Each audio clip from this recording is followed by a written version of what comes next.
Everyone always wants to talk about the hardest bosses in Souls games. You know, what are the most difficult challenges to overcome in FromSoftware's lineup? And I love talking about a good difficult boss. This is myself included, but very rarely do we ever flip that coin and talk about the complete opposite end. What are the easiest bosses in Souls? Throughout FromSoftware's lineup, this studio is renowned for developing some of the most difficult bosses in gaming. But of course, in order for something to be truly difficult, then there has to be its counterbalance and something being absurdly easy by comparison. And yes, despite these games containing some of the most challenging bosses you'll probably ever fight, they're not all like that, and there are a few that are genuine pushovers that are probably easier than other video games you might play. I tried to narrow this down to the 15 most easy bosses from Demon Souls all the way up to where we are in Elden Ring. So there's a wide variety of bosses that I considered, and I boiled this down to what I feel like are the least challenging enemies ever.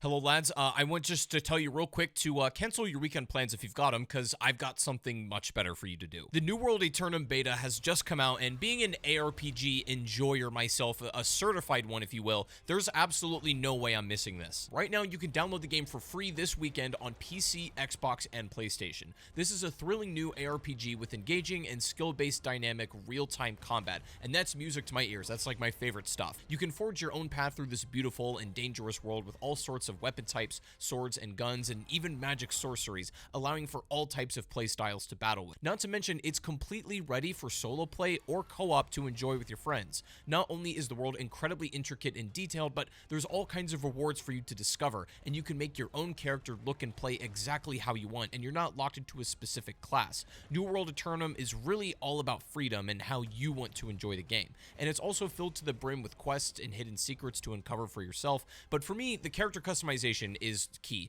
Like, I'll spend hours and hours grinding a game to get slightly cooler gear, and you know people are going to be fighting tooth and nail to have the drippiest character on this island. New World Aeternum officially launches on October 15th, 2024, but you can try out the game for free right now, and don't waste any time. Use the link in the description and go try it out for yourself, and start your adventure in the new world today. Thanks to New World Aeternum for sponsoring the video.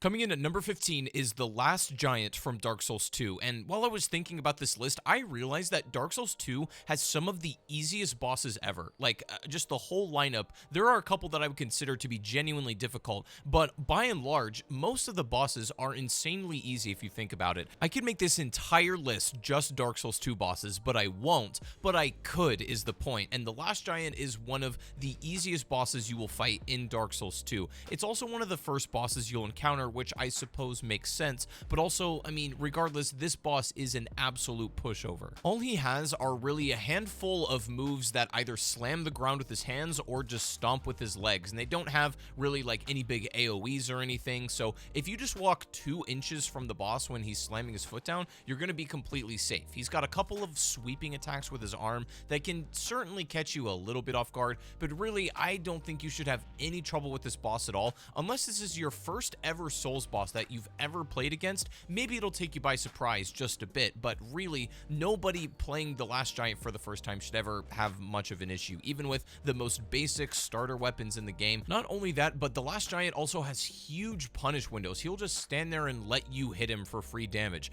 Weirdly enough, this boss kinda has a phase 2. Like, it's not often that, you know, the starting boss of a Souls game has a phase 2, but this one, he sort of rips his arm off, then he starts using that as a weapon, but the problem is this doesn't fundamentally change the fight or change it really in any meaningful way, so it ends up just kind of feeling very samey as long as you know what you're doing in phase 1. Shouldn't have any problem in phase 2. It's a very kind of boring fight, but it's pretty easy nonetheless. Coming in at number 14 is Moonlight Butterfly, and even though I also think Dark Souls 1 generally has some pretty easy bosses, Moonlight Butterfly is an exception in the way that I don't think this boss even should be in the game. It feels so out of place, and its design to me makes no sense, and for a lot of builds that are, you know, particularly melee based or really anything close range combat related, you spend most of this boss fight not even playing the game. The Moonlight Butterfly will hover back and forth between the bridge, do occasional AoE attacks on you that you'll need to dodge, and then occasionally will rest on the bridge toward that you can finally punish for damage. But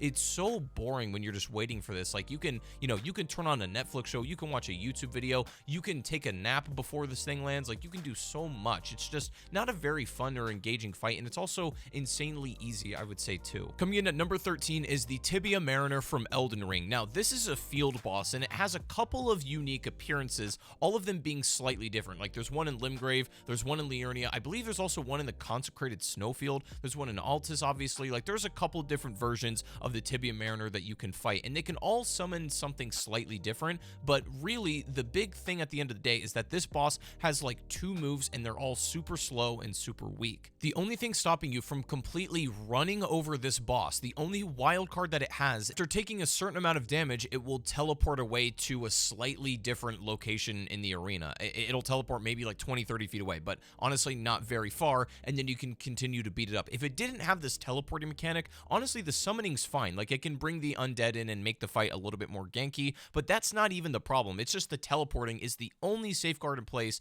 that prevents you from just essentially one-shotting this or being done with it in 10 seconds. Neither Tibia Mariner in any, area in the game presents any kind of remote challenge. Coming in at number 12 is the Demon of Song, and dude, I forgot how much I hate this thing, and maybe it's partly due to the fact that it's in the worst area in maybe any Dark Souls game, or at least one of them. Shrine of Ramana is absolutely the most unfun nightmare you'll ever play, and because of its seemingly artificial, absurd difficulty, to then this be the ending boss for that region, and it has literally like 2 moves. It is an absolute pushover of a boss.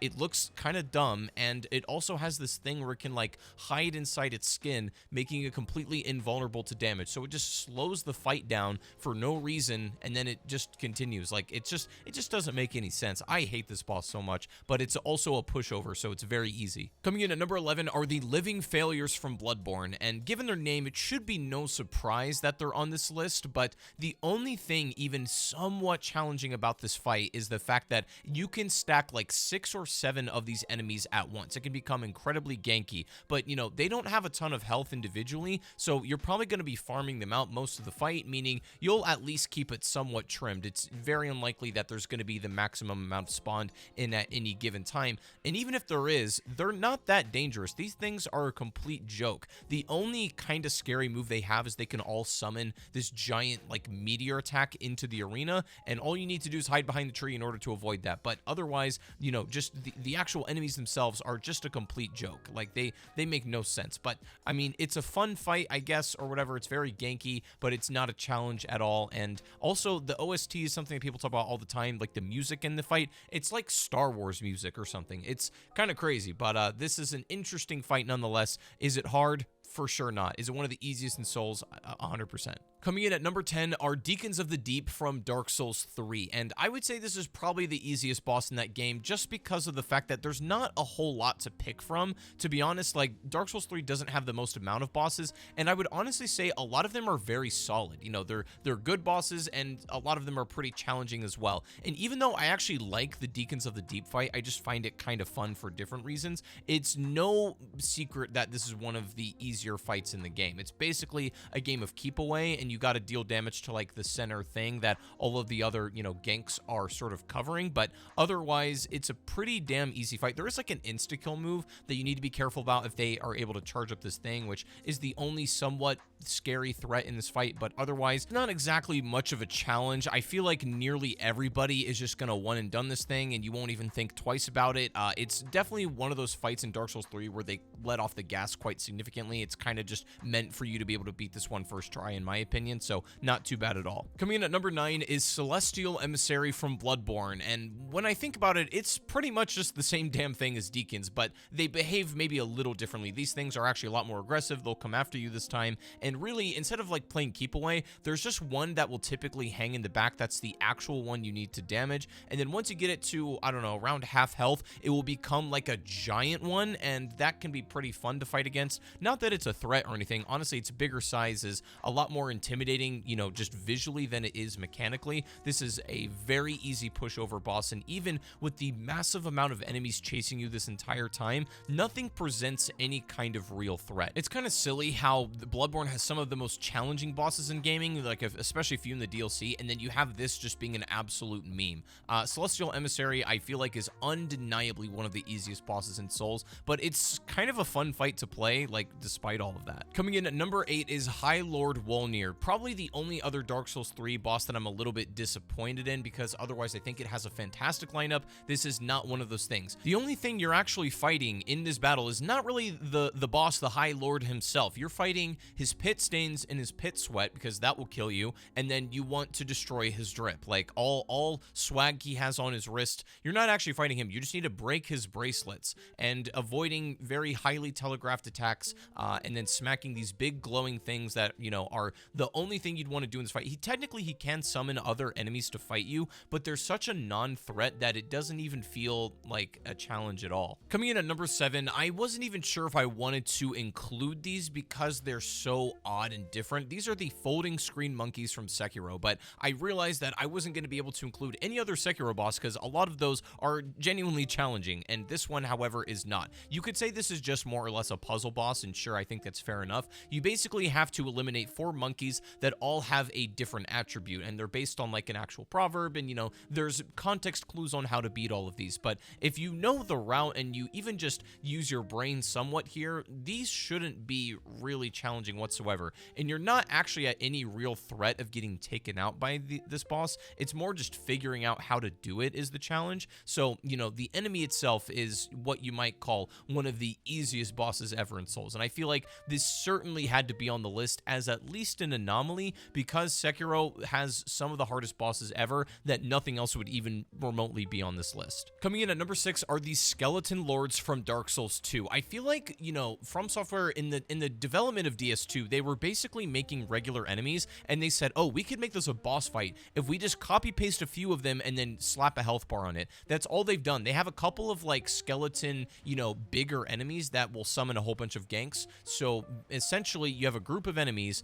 that have a health bar that are kind of just easy to beat up. There's not much to discuss here. They're really very absurdly easy, and despite this fight maybe looking somewhat difficult just from the perspective of how many enemies can be in the battle, it's really no challenge at all because of how slow and, you know, clunky these enemies are. The only thing that's kind of a threat is they brought back like the pinwheel skeletons from Dark Souls 1 that roll around, but that's really about it. Coming in at number 5, I mean, you know, we had to get to him, guys. Bless his heart. This is going to be Rick, Soldier of God. Man, listen, I have the utmost respect for this absolute unit of a man. He's coming out, you know, full swing, and he says, I'm getting this done today. The tenacity of this man to fight you with such confidence, despite knowing the fact that a brand new level 1 character can still pretty much one-shot you. God forbid you play New Game Plus and go fight this guy, because even just breathing on him slightly too hard is going to absolutely annihilate his health bar. But, you know, he's giving it his all. You can see the heart in the fight of this man, but sadly, at the end of the day, it's just not enough to carry him and, you know, to the upper echelons of FromSoftware's demons. Coming in at number 4 is the Covetous Demon, and why the hell Jabba the Hutt is in Dark Souls 2, I truly could not tell you. But what's kind of crazy is, despite how ridiculously, absurdly easy the Covetous Demon is, he actually has a larger moveset than some of the harder enemies in the game. Velstadt has like 3 moves, and he's arguably a much harder fight, but still, you're going to be done with the Covetous Demon in about 20 seconds, and it has like 6 moves. You know, it has a grab attack, it has a vomit attack, and you're likely never going to see any of these because you will be done with this fight before you even register what's going on. Coming in at number 3, like complete surprise, another Dark Souls 2 boss. This is the Prowling Magis and the Congregation. Like, did they even try on this one? You could legitimately delete this boss from the game, and Dark Souls 2 would be a better experience for it. This is just a random room of enemies that don't need to have a health bar, but this is an actual boss in the game for some reason. I don't really know why. You've got the Congregation lads walking around that deal next to no damage, that are just cannon fodder for you, and then you have the Prowling Magis that's just going to cast spells from the back of the room, which I guess is somewhat of a threat, but that's, you know, that's like saying like a newborn baby is a threat. This fight is just really silly, and it's a constant reminder of just how bad some of Dark Souls 2's boss fights are. Coming in at number 2 is True King Alance. This is after fighting the false one. That's an actual genuine challenge for the end of Demon Souls, and I would also say that this is obviously just like the thematic story-based boss that's not supposed to be another giant challenge after you've already overcome the most mechanically complex one in the game. But still, like, this one's kind of silly just because it has one move that's entirely dodgeable. It's very easy to avoid, and even if you do get hit, it's not going to be for very much damage. You kind of just beat the hell out of this thing until the health bar reaches 0. That's the only point of it, but yes, it is a boss fight. Technically, it's got a big health bar. It has to be considered in this list. Is it hard? Well, I think the gameplay speaks for itself. Before we get to our number 1 spot, I do want to talk about a couple honorable mentions that I considered for this list.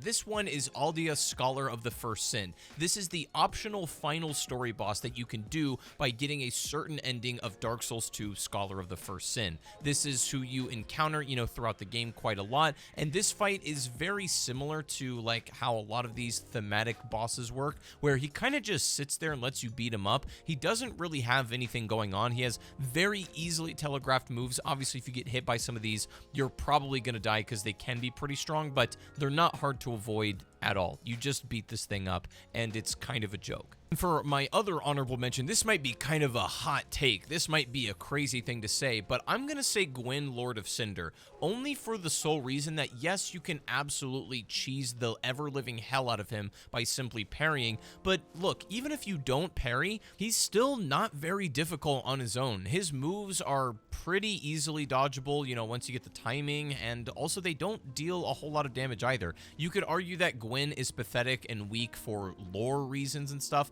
It does feel somewhat anticlimactic to have quite a, you know, not challenging boss fight at the end of an otherwise very challenging game, but I just think Gwyn is kind of a joke, and especially, like, even parrying aside, I just don't think he's a very hard boss at all. He's not challenging for different reasons than, you know, some of the other ones we talked about, but I feel like I at least wanted to give an honorable mention. But finally, guys, coming in at number 1 is Promised Consort Radahn post-patch. No, I'm just kidding. I'm calm down, guys. I'm just kidding. Coming in at number 1 is Pinwheel from Dark Souls 1. What am I even supposed to say about this fight, honestly? I think the gameplay kind of speaks for itself, but, you know, when people talk about Dark Souls being hard, they're certainly not referring to Pinwheel, and this is one of those fights that makes Dark Souls kind of look like a meme, just because it has 2 moves. One, it can teleport, it can duplicate itself, and then it can maybe shoot a little bit of, like, fire magic at you that's going to do, like, 0.2 damage. I really think that you could blindfold someone, you could give them no audio, give them the controller, and they would still beat Pinwheel just by swinging around randomly. I still don't really know if it was their intention to make Pinwheel this ridiculously easy, and, you know, you even have people making fun of it in the arena itself. A boss? Dog? Either way, I think you'd be pretty hard-pressed to legitimately find a boss that's easier than Pinwheel. I don't think it can be done. So anyways, those are the top 15 easiest Souls bosses in the entire games. Let me know what you guys think down below. Make sure to subscribe to the channel if you guys haven't yet for more Souls content. I would appreciate it, and I'll see you on the next one. Peace out, guys.